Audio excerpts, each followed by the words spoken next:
Usiku wa manane ulikuwa umefunga pazia lake nyeusi juu ya kijiji cha Mangola. Mwezi ulikuwa umejificha nyuma ya mawingu mazito, na nyota zilionekana kama macho ya waliokufa yakimulika kwa hofu. Ramson, kijana mwenye umri wa miaka 20, alijikuta akiwa ameamka usingizini. Kiu kali ilimchoma koo, lakini chupa ya maji ilikuwa tupu.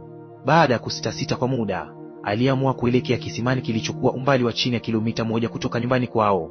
Hakuna tatizo, alijisemea mwenyewe, akijimarisha. Nimefanya hivi mara nyingi. Alichukua mwende wake na kuanza safari. Kutana na kivumbe cha kwanza. Alipokuwa akitembea kwenye njia nyembamba iliyozungukwa na miti mikubwa ya miba, upepo ulianza kuvuma kwa nguvu. Ghafla, mwende wake ulianza kuwaka na kuzima, kana kwamba kuna mkono usioonekana ulikuwa unacheza na upepo.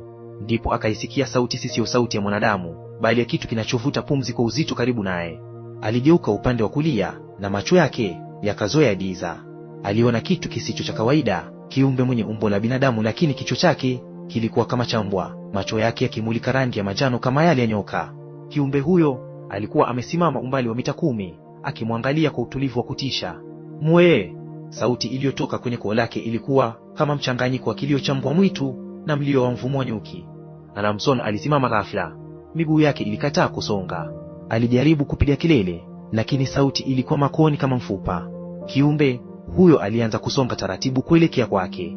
Kila hatua aliyoichukua, ardhi ilikuwa inayumba kana kwamba dunia yenyewe inaogo. Kwa ujasiri usio wa kawaida, Ramson aligeuka na kukimbia kuelekea upande wa pili. Lakini hakufika mbali, si mbele yake, kwenye kivuli cha mti mkubwa wa mkongo, kulikuwa na viumbe wengine watatu. Hawa walikuwa tofauti kabisa. Waliinama kama wanadamu, lakini mikono yao ilining'inia hadi chini, vidole virefu kama nyoka. Ngozi zao zilikuwa za kijivu kama majivu ya moto uliozima. Walitambaa kwa miguu minne kwa kasi ya ajabu, wakizunguka kwenye duara, wakimzunguka Ramson.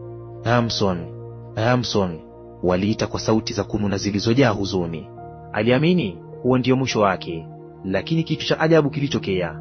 Kiumbe wa kwanza aliye na kichwa cha mbwa alifika nyuma yake na kusema kwa sauti ya kawaida kabisa, usiogope Ramson, sisi si maadui zako.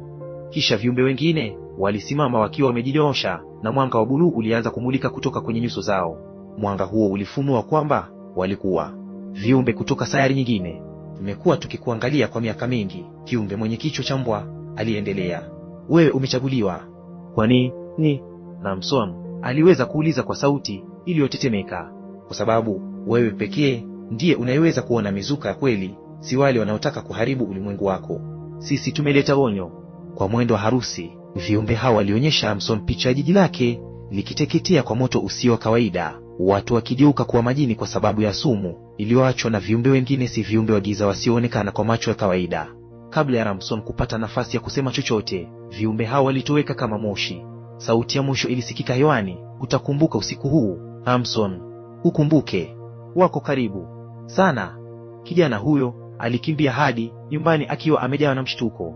Asubuhi iliyofuata aliamka akifikiri ndoto tu, hadi alipoona alama 3 za kuchomwa kwenye mkono wake wa kulia, si kama vile alama ya nyota 3 zilizungana.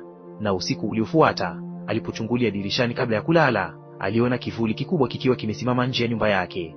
Kivuli hakina uso, lakini kilimtia ishara kwa kidole, si twende tena. Ramson alijua huu ulikuwa mwanzo wa safari yake katika